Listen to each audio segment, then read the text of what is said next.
تو آپ سمجھ لیں اچھی طرح سے کہ یہ ایک فینومینا ہے کہ اس طرح کے واقعات، جیسے کہ یقین نہیں آتا کہ 16-17 سال کے بچے، فزکس کیمسٹری پڑھنے والے بچے، بیالوجی پڑھنے والے بچے، لائق فائق بچے جب ولایتی اسکولوں میں جاتے ہیں اور آپس میں باتیں کرتے ہیں تو ان کے دماغ میں کیسے کیسے منصوبے پلتے ہیں۔ اس کی بھی ایک وجہ ہے کہ جن بچوں کو ہم رسپانسیبل نہیں بناتے، جن بچوں کو ہم ٹاسک نہیں دیتے، وہ پھر یہ ہوائی منصوبے بناتے ہیں۔ اولاد کو تھوڑا کانشیس رہنا چاہیے، یہ سب بچوں کو میں مخاطب ہو کے کہہ رہا ہوں کہ ماں باپ کا جو دل ہے وہ پہلے ہی بڑا نازک ہوتا ہے، اور اس کو کسی طریقے سے ہرٹ کرنا، اس سے آپ کو کوئی فائدہ نہیں ہوتا، پھر آپ بھی تڑپتے ہیں۔ آپ میں سے کوئی ایسا نہیں ہے جو ماں باپ کے ساتھ بدتمیزی کر کے چین پا لے۔ جب بھی ماں باپ کے ساتھ بدتمیزی کرتے ہیں آپ تڑپتے ہیں، اور میں نہیں چاہتا کہ آپ تڑپیں، میں چاہتا ہوں کہ پہلے سے آنے بن جاؤ۔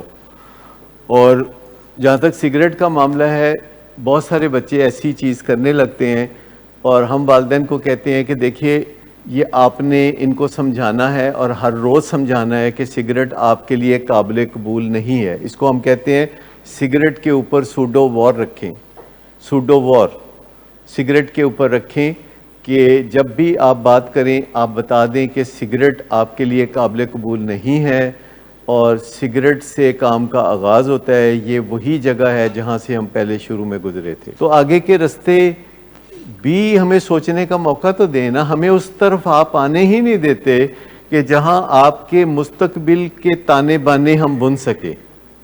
ہمیں اسی میں لگا رکھا ہے کہ سگریٹ نہیں چھڑدا تے فلانا گل کردا ہے تے فلانی گل کردا ہے۔ کبھی کبھی ہمیں فرصت تو دیں کہ ہم آگے کی بھی سوچیں کہ اچھا اب آگے آپ کی لائف کو پلان کرنا ہے، آپ کی لائف کو آگے بڑھانا ہے اور آپ کی زندگی کو خوشحالی سے دوچار کرنا ہے، تو یہ بھی تو موقع ہمیں دیں نا۔ آپ ہمیں اسی میں ہمیں جتائے رکھتے ہیں کہ یہ نشے کا مسئلہ، یہ سگریٹ کا مسئلہ، یہ بدتمیزیوں کا مسئلہ، یہ سٹینڈز میرے انج کر دیو یا ویسے کر دو۔ لیکن بیچ میں میرے ساتھ بات کرتے بھی ہیں لوگ اپنے مستقبل کے بارے میں۔ یہ بلال مجھ سے بات کر رہا تھا کہ میرے مستقبل کے بارے میں سوچتا ہوں کہ میں کیا کروں، سائیکالوجی سے میرا انٹرسٹ پیدا ہو رہا ہے۔ تو میں نے کہا آگے بڑھو، پڑھو، یونیورسٹی میں پاس کرو، سائیکالوجسٹ بنو۔ اور میرے خیال میں جس نے در در کی ٹھوکریں کھائی ہوں نشے کے زمانے میں، وہ بہت اچھا سائیکالوجسٹ بن سکتا ہے، کیونکہ اس نے ایڈورس سائیڈ دیکھی ہوئی ہے ساری، انہوں ساری سائیکالوجی آپ پتہ ہے۔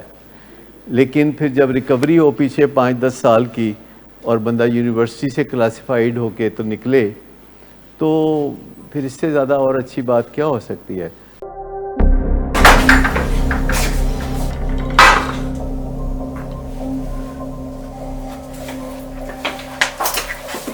آج پھر بھی کرایا تو میرا نہیں تو ان بچوں کا ہی خیال کر لو۔ بند کرو تم اپنی بکواس۔ لیکن تم اپنی گھٹیار کو تو سے باز مت آنا، تم ہو ہی گھٹیا انسان۔ تم ہوتی کون ہو مجھے روکنے والی؟ تمہارے باپ کے بال کی پیتا ہوں کیا؟ شراب نوشی کی وجہ کردار کی خرابی نہیں، موڈ کی خرابی ہے۔ شراب نوشی کبھی بھی نشے کی بیماری میں بدل سکتی ہے۔ نشے کی بیماری ہر سٹیج پر قابل علاج ہے۔ مدد حاصل کیجیے، کیونکہ وہ ایسا نہیں کرے گا۔ ولنگ ویز سے مدد حاصل کیجیے، کہیں سے بھی مدد حاصل کیجیے، لیکن فوری مدد حاصل کیجیے۔ جس معجزے کے انتظار میں آپ نے بہت دیر کر دی، اب وہ دستک دے رہا ہے۔ مدد حاصل کیجیے، مدد حاصل کیجیے، مدد حاصل کیجیے۔